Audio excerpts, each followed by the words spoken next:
Hello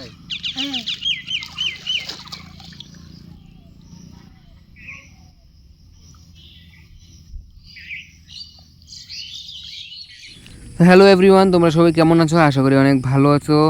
আজকে হইলো আমরার ধানের চারা রোপণের দিন। আসলে আমরা হইলো মেন চাষবাসী এই যে ধান, ঠিক আছে? তো এটা আমন ধানটা বর্ষাকালে যে ধানটা করা হয়।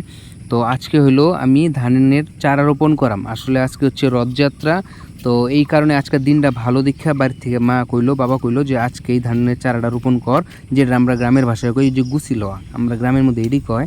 তো আমি যে সকাল সকাল ঘুম থেকে উঠতে পড়লাম 8টার মধ্যে নেওয়ান লাগবো, যেই কারণে। আর এটার সাথে দিতে লাগে হচ্ছে একটা বড়ইয়ের ডাল, তারপরে কাশসা গাছ, আর হইলো ধানের বিছন, আর একটা কালা কচু। এটা নিয়মের মধ্যে পড়ে নাকি, এরা সবাই কয়, আগের থেকেই দিয়ে আসা হইতাছে। তো আমি এখন যাইতেছি ক্ষেতের কোনার মধ্যে যেন ধানের চারাটা লাগাইবাম। বাবা কোদাল নিয়ে গিয়া জায়গাটা একটু গোবায় টোবায় সমান করে দিতেছে।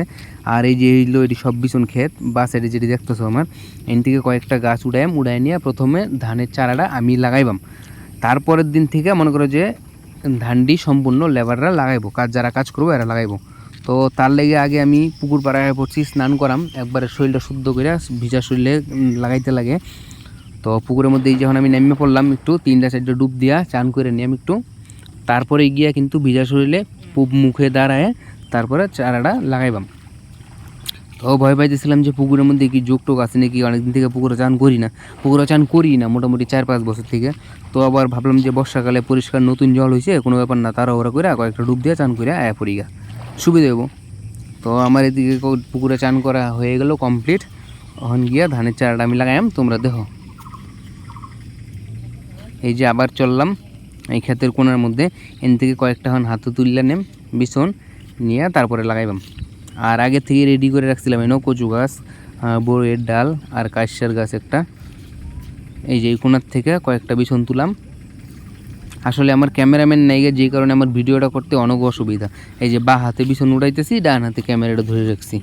কি কইবা, আমি ক্যামেরাম্যান না থাকলে ভিডিও বানাইতে অনেক অসুবিধা আছে। যাই হোক, এখন এবেই করতেছি, তোমরা একটু দেখো। বাস খালি 5-6টা দেওয়ার মতো, গুছি দেওয়ার মতো হইলেই হইল। এই যে হয়ে গেল। আর এদিকে আমি একটু পা দিয়া সমান কইরা প্রথম গুছিটা মা লক্ষ্মীর নাম কইরা বসাইবাম। আর আজকে ধানের গুছিটা না লইলে আবার মনে করো যে আরেকটা দিন আছে, এইটা অনেক দেরি আছে, মোটামুটি আরও 1 সপ্তাহ পরে। ততদিনে মনে করো যে ধান লাগানোর অনেক পিছায়া যাবো আমরা, সময় এমনি যাইতেছে গা, আষাঢ় মাস যাইতেছে গা, আষাঢ় মাসের মাঝামাঝির মধ্যে ধানটা লাগাই বলতে পারলে ভালো হয়। তো এই যে ধানের গুছি নিয়ে নিলাম, 2টা গুছি দিলাম। এটার গুছি কই আমরা গ্রামের ভাষায়।